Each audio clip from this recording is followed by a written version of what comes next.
तो हम अब लेक्चर नंबर 9 को स्टार्ट करते हैं क्योंकि इसका लिंक जो है पहले लेक्चर के साथ जुड़ा हुआ है, क्योंकि उसमें हमने 3 सब प्रोसेस देखे थे। एक तो रिस्ट्रक्चरिंग का, इसके अलावा जो है रिवर्स इंजीनियरिंग का, और इसके अलावा जो है फॉरवर्ड रीइंजीनियरिंग का। तो रिवर्स और फॉरवर्ड रीइंजीनियरिंग जो है हमारे पास लेक्चर नंबर 9 में मौजूद है। तो सबसे पहले इसको देखते हैं, फिर उसके बाद लेक्चर नंबर 5 में जो है रिस्ट्रक्चरिंग क्या हमारे पास चीज़ें बताई हुई हैं। तो सबसे पहले हमारे पास वही सेम चीज़ आ जाती है कि भाई सिस्टम री इंजीनियरिंग क्या होती है कि भाई आप लेगेसी सिस्टम को जो है रीराइट करो, उसकी फंक्शनैलिटी चेंज किए बगैर। अब इसके अंदर एडवांटेजेस वगैरह हमारे पास बताएंगे, भाई रिड्यूस रिस्क होता है, कॉस्ट आपकी रिड्यूस हो जाती है। अब फॉरवर्ड और री इंजीनियरिंग के अंदर क्या फ़र्क होता है कि भाई इसके अंदर प्रोसेस दिखाया हुआ है। भाई फॉरवर्ड के अंदर क्या करते हो, आपके पास जो है सिस्टम की स्पेसिफिकेशन से जो है स्टार्ट होता है। आप वापस जो है स्टार्टिंग से जो है एक स्टेप लेते हो, गैदर करते हो इंफॉर्मेशन को, फिर उसके बाद उसकी डिज़ाइन और इम्प्लीमेंटेशन करते हो, फिर वो जो है न्यू सिस्टम जो है आपके पास बन के आ जाता है।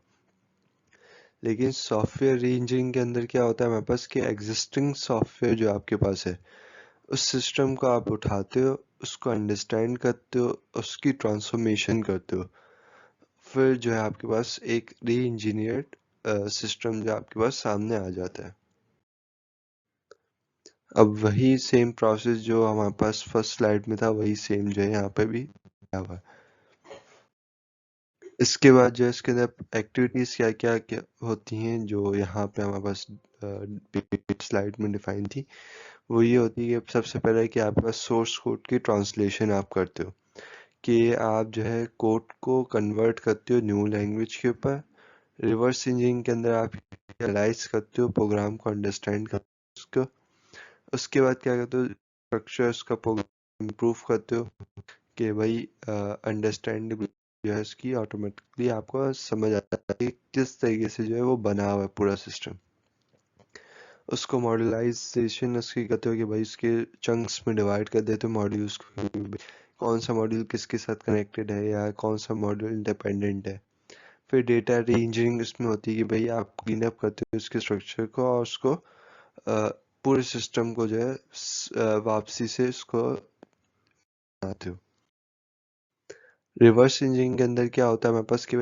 एनालाइज करते हो सॉफ्टवेयर सिस्टम को, उसके डिज़ाइन और स्पेसिफिकेशन के व्यू से, कि भाई उसको आप इससे देख सकते हैं कि भाई एक तरह से पार्ट भी है रीजनिंग का, और इस तरीके से यूज़ होता है कि भाई आप इसको स्पेसिफाई सिस्टम को, but may be also use to respecify system for system के डिज़ाइन को जो है आप री स्पेसिफाई करो, तो लाइक इसके आपने जो है उसके एक कुछ एग्जाम्पल्स यहाँ पर होंगे। जैसे यहाँ पे दिखाया हुआ है इसका प्रोसेस कि भाई आपके पास सिस्टम एक री इंजीनियरिंग आपको करना है, या तो ऑटोमेटेड आप एनालिसिस करोगे उसका, या तो मैनुअल उसको एनालाइज करो। उसके बाद क्या होता है, आप उसकी इंफॉर्मेशन को स्टोर करते हो, डॉक्यूमेंट जनरेट करते हो, उसको रीस्ट्रक्चर आप कर रहे होते हो कि मतलब इसके डिज़ाइन को, या उसमें कोई फ्लॉज है या कोई बग्स है तो उसको आप फिक्स कर रहे हो। तो रिवर्स के अंदर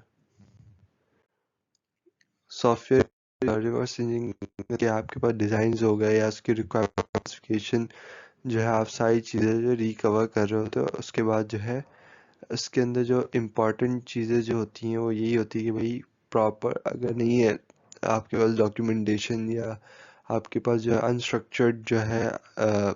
चीज़ें बनी हुई है, तो उसको जो है आपके पास जो है थोड़ा इश्यूज में जो है आता है। और इसके अलावा जो है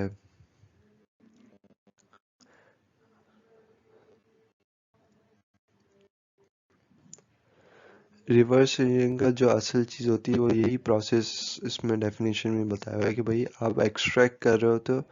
नॉलेज को, उसकी डिज़ाइन की इंफॉर्मेशन को, कि भाई वो किस तरीके से जो है पूरी की पूरी जो है सॉफ्टवेयर बना हुआ है, और जो है उसके अंदर जो है क्या क्या काम हुआ हुआ है, क्या चीज़ यूज़ हुई हुई है, सारी चीज़ें जो है आप उसकी इंफॉर्मेशन एक्सट्रैक्ट कर रहे होते हो, जो कि हमारे पास बैक इंजीनियरिंग भी कहलाई जाती है। अब इसके अंदर एक एग्जांपल आई थिंक सीरीज के अंदर भी थी कि अ, एक सॉफ्टवेयर जैसे है, अगर किसी ने बनाया हुआ है, लाइक म्यूजिक उन्होंने बनाया हुआ था, तो दूसरी कंपनी को अगर वो चीज़ पसंद आ गई थी तो उन्होंने क्या किया, उसको रिवर्स इंजीनियरिंग करवाया। इंजीनियरिंग से क्या हुआ, उसका डिज़ाइन, एक तो आपको समझना, उसका कोड का फ्लो समझना कि भाई किस तरीके से बना हुआ है, उससे जो है आप वापसी जो है अपने मुताबिक जो चीज़ को फिर सकते हो, डिफरेंट लैंग्वेज के ऊपर, डिफरेंट उसके ऊपर, जो उसको फिर आप बना सकते हो। अब क्यों नीड पड़ती है रिवर्स इंजीनियरिंग की, भाई आपके पास जो है प्रॉपर सिस्टम डॉक्यूमेंटेशन के लिए, या रिकवर करने के लिए कोई लॉस्ट इंफॉर्मेशन, या मेंटेनेंस में असिस्टमेंट के लिए, या कोई जो है सॉफ्टवेयर को रीयूज करने के लिए फैकल्टी वगैरह के लिए, या कोई फ्लॉस है जो कि अनएक्सपेक्टेड थी, उनको डिस्कवर करने के लिए। तो इस वजह से जो है हमारे पास जो है रिवर्स इंजीनियरिंग का मोस्टली यूज आता है। इसके बाद जो है ज़्यादातर वही चीज़ें कि भाई क्यों यूज़फुल होती है, वही सॉफ्टवेयर टेस्टिंग के लिए हेल्पफुल होती है, कि आप जो है इसके थ्रू जो है फ्री कर सकते हो, कोई वायरस डिटेक्ट कर सकते हो, या और मेलवेयर कोड जो है डिटेक्ट कर सकते हो रिवर्स इंजीनियरिंग के थ्रू। और इसमें जो है हमारे पास इसमें जो है प्रोग्रामर्स के लिए क्या करता है, वो न्यू फीचर्स एग्जिस्टिंग सॉफ्टवेयर में डालने के लिए जो है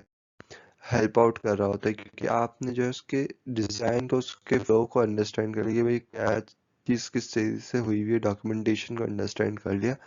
तो इससे जो है आपको न्यू फीचर बगैर सोर्स कोड के थ्रू भी आप उसमें डाल सकते हो, बता सकते हो भाई ये जो है इसके अंदर इजीली इंटीग्रेट होता है। अब इसमें डिफरेंट चीज़ें बताई हुई कि कहाँ कहाँ रिवर्स इंजीनियरिंग यूज़ होती है, कि एक मेलवेयर एनालिसिस के लिए यूज़ हो रही होती है,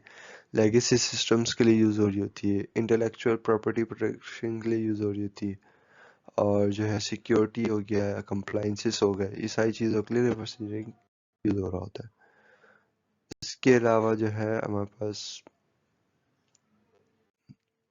बस यही था, फॉरवर्ड और रिवर्स इंजीनियरिंग के अंदर इतना ज़्यादा कुछ नहीं है। फॉरवर्ड के अंदर जो है आप स्टार्टिंग से पूरा सिस्टम क्रिएट करते हो, लाइक पूरा डॉक्यूमेंटेशन करते हो। रीस्ट्रक्चरिंग के अंदर जो है आप इम्प्लीमेंटेशन के प्रोसेस से करते हो, और रिवर्स इंजीनियरिंग के अंदर जो है आप डिज़ाइन के फ्लॉ को, मतलब पूरे सॉफ्टवेयर को अंडरस्टैंड करते हो, उसकी डॉक्यूमेंटेशन को, उन सबको अंडरस्टैंड कर रहे होते हो,